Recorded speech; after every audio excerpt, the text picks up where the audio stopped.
New Delhi India में 10 नवंबर 2025 को बरोज सोमवार 6:52 पर शाम के टाइम पे जो लाल किला है उसके मेट्रो स्टेशन के बाहर एक धमाका होता है।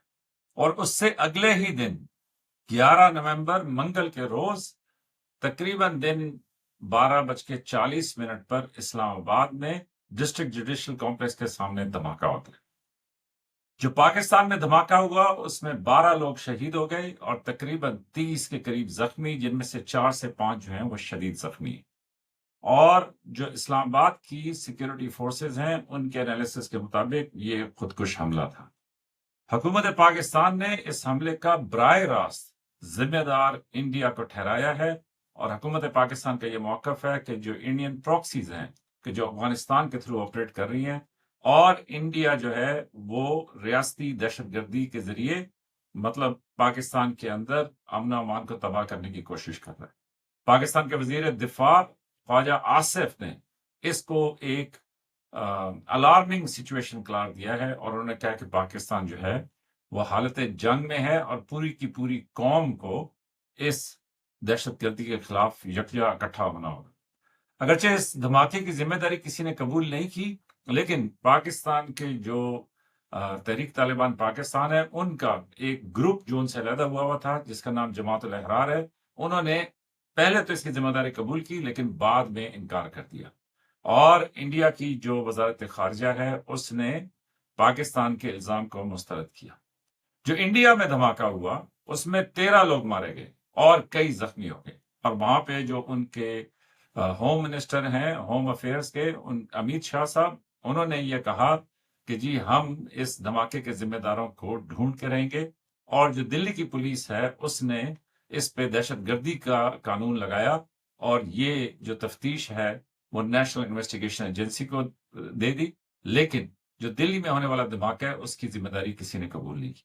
आलमी सतह के ऊपर कई मुल्कों ने दोनों धमाकों के ऊपर अफसोस का इजहार किया। पाकिस्तान के साथ चाइना ने, अमेरिका ने और यूएन के जो सेक्रेटरी जनरल हैं उन्होंने पाकिस्तान के साथ इजहार हमदर्दी किया और साथ ये कहा कि जी ये जो धमाके हैं इनको इनके जो परपेट्रेटर्स हैं कि जो इनको कर रहे हैं उनको मतलब करार वाकई सजा मिलनी चाहिए।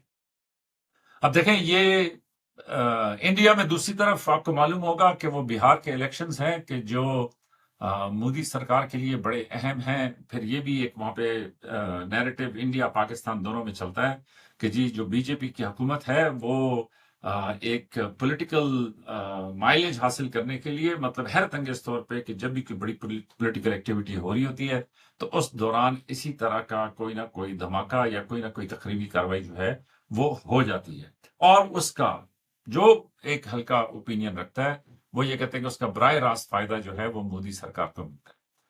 लेकिन देखें जो भी आप सोच को फॉलो करें, एक चीज तो है वो ये कि इस धमाके में चाहे वो इंडिया में हुआ या वो पाकिस्तान में हुआ, इसमें जो आम लोग थे कि जो अपनी रोजमर्रा की जिंदगी गुजारने जा रहे थे वो सब मारे गए।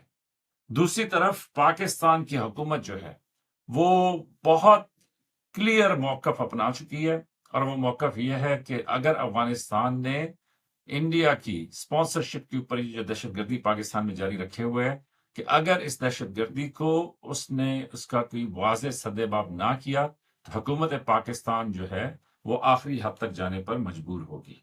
और यही वजह है कि ये जो इस्तांबुल में फिर उससे पहले कतर में मुज़ाकरात हुए, अगरचे उनके ऊपर पूरी कोशिश हुई कि किसी तरीके से वो मुज़ाकरात अपने अंजाम को पहुंच जाए, लेकिन वो मुज़ाकरात भी कामयाब नहीं हो सके। वो इसलिए कि हुकूमत अफगानिस्तान जो अफगानिस्तान में इस टाइम पे एक सो कॉल्ड हुकूमत है, क्योंकि वो बाकायदा किसी प्रोसेस के जरिए तो आई नहीं, लेकिन जो हुकूमत इस टाइम पे वहां पे जो लोग वहां की इंतजाम को चला रहे हैं उनकी तरफ से वो इन राइटिंग जो पाकिस्तान कमिटमेंट चाहता है वो उसमें देने के लिए तजब्जब का शिकार है।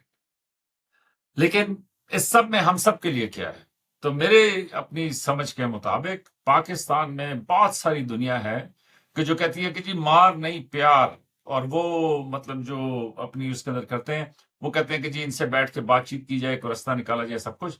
देखिए जी वो बात तब होती है कि जब आप अगले को उस सिचुएशन में डाल देते हैं कि जहां पे وہ بات چیت کے لیے آمادہ ہو، رستہ تلاش کرنے کی کوشش کر رہا ہو.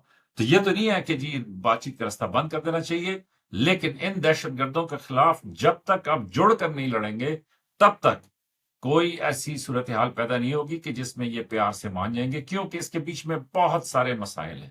اس میں بیرونی اسپانسرشپ ہے، اس میں کیا کہتے ہیں اس کو بے روزگاری ہے جو افغانستان کے اندر ہے، اس میں روزگار کے نہ ہونے کی وجہ سے تھوڑے سے پیسوں کے اوپر آپ کو ایسے لوگ، ایسے گروپس، ایسے گروہ مل جاتے ہیں جو بچوں کو کوئی بھی فلسفہ سکھا کر وہ ان کو اس میں مجبور کر دیتے ہیں کہ وہ جا کر اپنی طرف سے ایک بہت بڑا کام کر رہے ہوتے ہیں، لیکن وہ دہشت گردی کرتے ہیں. اور پھر یہ کہ یہ منظم دہشت گردی ہے، کیونکہ یہ اسپانسرشپ کے چینلز اسٹیبلشڈ ہیں، یہ لوگ جو کرانے والے ہیں وہ اسٹیبلشڈ ہیں، اور اس میں وہ اسلام کو ہی استعمال کرتے ہیں مذہب کے نام کے اوپر، جو ہے نا وہ لوگوں کی قتل و غارت کرتے ہیں. لیکن اس کے بعد اس میں پھر سیاسی فریق بھی ہے کہ جو اپرچونٹی دیکھتے ہیں اور وہ اپنی گنجائش پیدا کرنے کے لیے، اپنی مائلیج حاصل کرنے کے لیے اس کے اوپر تھوڑا نرم سٹانس اپناتے ہیں. وہ اس لیے تاکہ سیکیورٹی فورسز کو اور گورنمنٹ جو اس میں پھنسی ہوئی ہے اس کو مجبور کیا جا سکے کہ اس سے جتنا وہ فائدہ اٹھا سکیں.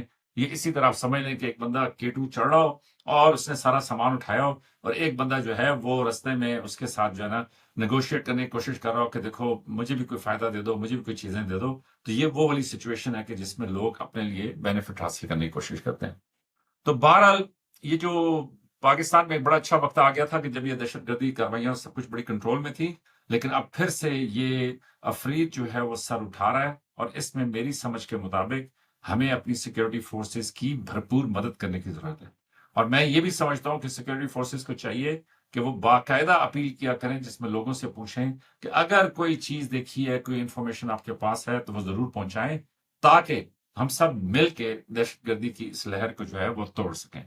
اور دوسرا، حکومت پاکستان اور افواج پاکستان یقیناً چکنا ہے، لیکن دشمن کی طرف سے کوئی بھی بزدلانہ کارروائی دوبارہ کی جا سکتی ہے. اس کی ریزن یہ ہے کہ وہ جو وہاں پہ ہزیمت ہے اس خفگی کے اوپر کہیں نہ کہیں وہاں پہ یہ سوچ پنپ رہی ہوگی کہ کیوں نہ دوبارہ کوئی کوشش کی جائے. آپ دیکھیں پلوامہ ہوا، پہلگام ہوا، اس کے بعد یہ آپریشن سندور ہوا، لیکن ابھی تک اگر آپ کسی بھی سیکیورٹی ایکسپرٹ سے پوچھیں گے تو وہ کہیں گے کہ کچھ نہ کچھ ضرور ہوگا. اور عالمی سطح پہ بھی دیکھ لیں، عالمی سطح کے اوپر بھی صورتحال ایسی ہے کہ کسی ٹائم پہ بھی کہیں پہ بھی کچھ بھی ہو سکتا ہے. آپ یہ اسٹاک مارکیٹ، گولڈ پرائسز، سب کے نمبرز دیکھ لیں تو وہ ایسے حیرت انگیز نمبرز ہیں کہ وہ سب یہ اشارے کرتے ہیں کہ کچھ نہ کچھ ہونے والا ہے. تو بڑے مشکل ٹائمز ہیں اس وقت گلوبلی، لوکلی، اور ایون یہ جو ہمارے اپنے ڈومیسٹک. تو میرا خیال میں کہ اس پہ پوری قوم کو، جیسا خواجہ صاحب نے کہا، یکجا ہو کے، اکٹھا ہو کے محنت کرنے کی کوشش کرنے کی ضرورت ہے. تو اپنا خیال رکھیے گا. یہ تھا آج کا فوجی من موجی. ملتے ہیں اگلی قسط میں. لائک، سبسکرائب اور شیئر کریں. آپ کی محبتوں کا بہت شکریہ.